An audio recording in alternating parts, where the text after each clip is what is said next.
Garden by Francis Hodgson Barnett. Chapter 24. Let Them Laugh. The secret garden was not the only one Dickon worked in. Round the cottage on the moor there was a piece of ground enclosed by a low wall of rough stones. Early in the morning, and late in the fading twilight, and on all the days Colin and Mary did not see him, Dickon worked there, planting or tending potatoes and cabbages, turnips and carrots and herbs for his mother. In the company of his creatures he did wonders there, and was never tired of doing them, it seemed. While he dug or weeded he whistled, or sang bits of Yorkshire moor songs, or talked to Soot or Captain or the brothers and sisters he had taught to help him. "We'd never get on as comfortable as we do," Mrs. Sowerby said, "if it wasn't for Dickon's garden. Anything'll grow for him. His taters and cabbages is twice the size of anyone else's, and they've got a flavour with 'em as nobody's has." When she found a moment to spare she liked to go out and talk to him. After supper there was still a long clear twilight to work in, and that was her quiet time. She could sit upon the low rough wall and look on and hear stories of the day. She loved this time. There were not only vegetables in this garden. Dickon had bought penny packages of flower seeds now and then, and had sown bright, sweet-scented things among gooseberry bushes and even cabbages, and he grew borders of mignonette and pinks and pansies and things whose seeds he could save year after year, or whose roots would bloom each spring and spread in time into fine clumps. The low wall was one of the prettiest things in Yorkshire, because he had tucked moorland foxglove and ferns and rock-cress and hedgerow flowers into every crevice, until only here and there glimpses of the stones were to be seen. "All a chap's got to do to make 'em thrive, mother," he would say, "is to be friends with 'em for sure. They're just like the creatures. If they're thirsty, give 'em drink, and if they're hungry, give 'em a bit of food. They want to live same as we do. If they died, I should feel as if I'd been a bad lad and somehow treated them heartless." It was in these twilight hours that Mrs. Sowerby heard of all that happened at Misselthwaite Manor.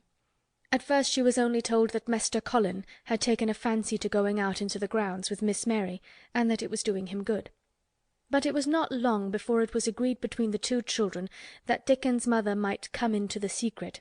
Somehow it was not doubted that she was safe for sure. So one beautiful still evening Dickon told the whole story, with all the thrilling details of the buried key and the robin and the grey haze which had seemed like deadness, and the secret Mistress Mary had planned never to reveal. The coming of Dickon and how it had been told to him, the doubt of Mester Colin, and the final drama of his introduction to the hidden domain, combined with the incident of Ben Weatherstaff's angry face peering over the wall and Mester Colin's sudden indignant strength, made Mrs. Sowerby's nice-looking face quite change colour several times. "My word," she said, "it was a good thing that little lass come to the Manor. It's been the making of her and the saving of him. Standing on his feet, and no soul thinking he was a poor half-witted lad with not a straight bone in him."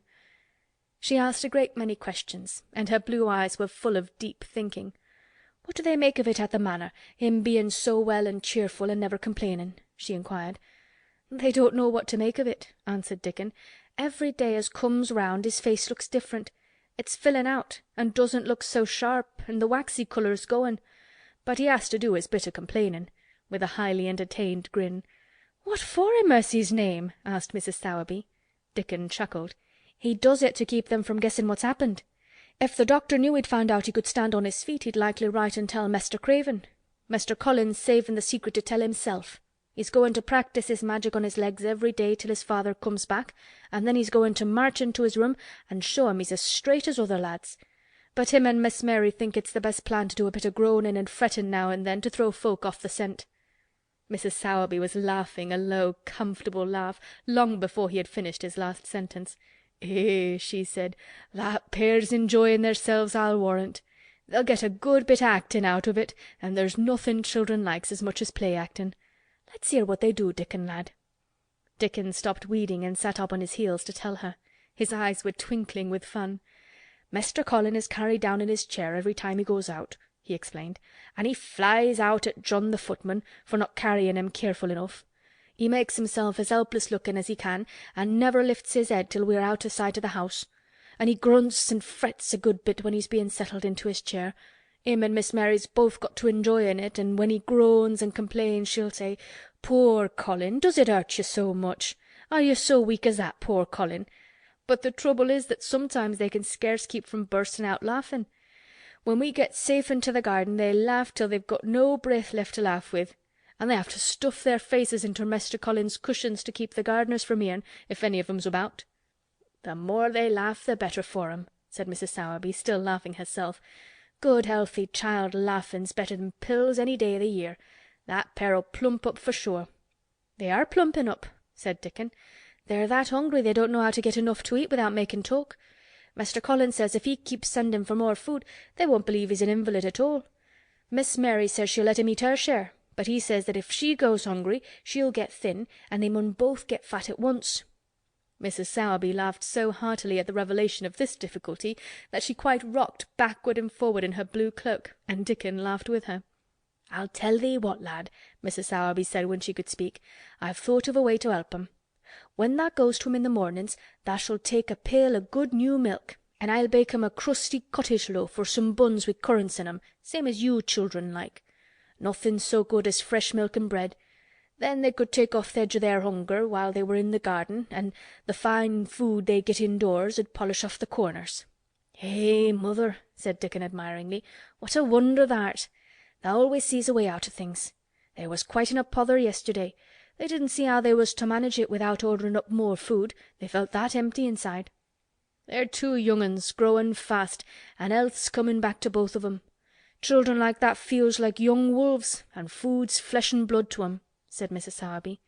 Then she smiled Dickon's own curving smile.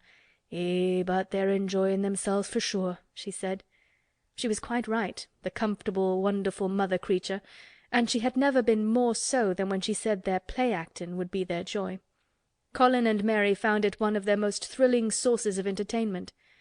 The idea of protecting themselves from suspicion had been unconsciously suggested to them first by the puzzled nurse, and then by Dr. Craven himself. "Your appetite is improving very much, Master Colin," the nurse had said one day. "You used to eat nothing, and so many things disagreed with you." "Nothing disagrees with me now," replied Colin, and then, seeing the nurse looking at him curiously, he suddenly remembered that perhaps he ought not to appear too well just yet. "At least, things don't so often disagree with me. It's the fresh air." "Perhaps it is," said the nurse, still looking at him with a mystified expression. "But I must talk to Dr. Craven about it." "How she stared at you," said Mary when she went away, "as if she thought there must be something to find out." "I won't have her finding out things," said Colin. "No one must begin to find out yet." When Dr. Craven came that morning he seemed puzzled also. He asked a number of questions, to Colin's great annoyance. "You stay out in the garden a great deal," he suggested. "Where do you go?" Colin put on his favourite air of dignified indifference to opinion. "I will not let anyone know where I go," he answered. "I go to a place I like. Everyone has orders to keep out of the way. I won't be watched and stared at. You know that." "You seem to be out all day, but I do not think it has done you harm. I do not think so. The nurse says that you eat much more than you have ever done before." "Perhaps," said Colin, prompted by a sudden inspiration, "perhaps it is an unnatural appetite." "I do not think so, as your food seems to agree with you," said Dr. Craven. "You are gaining flesh rapidly, and your colour is better." Perhaps I am bloated and feverish," said Colin, assuming a discouraging air of gloom. "People who are not going to live are often different." Dr. Craven shook his head. He was holding Colin's wrist, and he pushed up his sleeve and felt his arm. "You are not feverish," he said thoughtfully, "and such flesh as you have gained is healthy.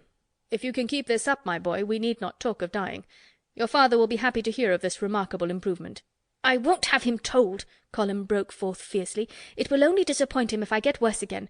And I may get worse this very night. I might have a raging fever. I feel as if I might be beginning to have one now. I won't have letters written to my father. I won't! You're making me angry, and you know that is bad for me. I feel hot already. I hate being written about and being talked over as much as I hate being stared at." "Hush, my boy," Dr. Craven soothed him. "Nothing shall be written without your permission. You are too sensitive about things. You must not undo the good which has been done." He said no more about writing to Mr. Craven, and when he saw the nurse he privately warned her that such a possibility must not be mentioned to the patient. "The boy is extraordinarily better," he said. "His advance seems almost abnormal. But of course he is doing now of his own free will what we could not make him do before. Still, He excites himself very easily, and nothing must be said to irritate him." Mary and Colin were much alarmed, and talked together anxiously. From this time dated their plan of play-actin'. "I may be obliged to have a tantrum," said Colin regretfully. "I don't want to have one, and I'm not miserable enough now to work myself into a big one. Perhaps I couldn't have one at all. That lump doesn't come in my throat now, and I keep thinking of nice things instead of horrible ones. But if they talk about writing to my father, I shall have to do something." He made up his mind to eat less, but unfortunately it was not possible to carry out this brilliant idea when he wakened each morning with an amazing appetite, and the table near his sofa was set with a breakfast of home-made bread and fresh butter, snow-white eggs, raspberry jam, and clotted cream. Mary always breakfasted with him, and when they found themselves at the table, particularly if there were delicate slices of sizzling ham sending forth tempting odours from under a hot silver cover, they would look into each other's eyes in desperation. "I think we shall have to eat it all this morning, Mary," Colin always ended by saying. "We can send away some of the lunch, and a great deal of the dinner." But they never found they could send away anything, and the highly polished condition of the empty plates returned to the pantry awakened much comment. "I do wish," Colin would say also, "I do wish the slices of ham were thicker, and one muffin each is not enough for anyone." "It's enough for a person who is going to die," answered Mary when first she heard this, "but it's not enough for a person who is going to live. I sometimes feel as if I could eat 3 when those nice fresh heather and gorse smells from the moor come pouring in at the open window." The morning that Dickon, after they had been enjoying themselves in the garden for about 2 hours, went behind a big rose-bush and brought forth 2 tin pails, and revealed that one was full of rich new milk with cream on the top of it, and that the other held cottage-made currant buns folded in a clean blue and white napkin, buns so carefully tucked in that they were still hot, there was a riot of surprised joyfulness. What a wonderful thing for Mrs. Sowerby to think of! What a kind, clever woman she must be! How good the buns were, and what delicious fresh milk! "Magic is in her just as it is in Dickon," said Colin. "It makes her think of ways to do things, nice things. She is a magic person. Tell her we are grateful, Dickon, extremely grateful." He was given to using rather grown-up phrases at times. He enjoyed them. He liked this so much that he improved upon it. "Tell her she has been most bounteous, and our gratitude is extreme." And then, forgetting his grandeur, he fell to and stuffed himself with buns and drank milk out of the pail in copious draughts, in the manner of any hungry little boy who had been taking unusual exercise and breathing in moorland air, and whose breakfast was more than 2 hours behind him. This was the beginning of many agreeable incidents of the same kind. They actually awoke to the fact that, as Mrs. Sowerby had 14 people to provide food for, she might not have enough to satisfy 2 extra appetites every day. So they asked her to let them send some of their shillings to buy things. Dickon made the stimulating discovery that in the wood in the park outside the garden, where Mary had first found him piping to the wild creatures, there was a deep little hollow where you could build a sort of tiny oven with stones and roast potatoes and eggs in it. Roasted eggs were a previously unknown luxury, and very hot potatoes with salt and fresh butter in them were fit for a woodland king, besides being deliciously satisfying. You could buy both potatoes and eggs and eat as many as you liked without feeling as if you were taking food out of the mouths of 14 people. Every beautiful morning the magic was worked by the mystic circle under the plum tree, which provided a canopy of thickening green leaves after its brief blossom time was ended. After the ceremony Colin always took his walking exercise, and throughout the day he exercised his newly found power at intervals. Each day he grew stronger and could walk more steadily and cover more ground, and each day his belief in the magic grew stronger, as well it might. He tried one experiment after another as he felt himself gaining strength, and it was Dickon who showed him the best things of all.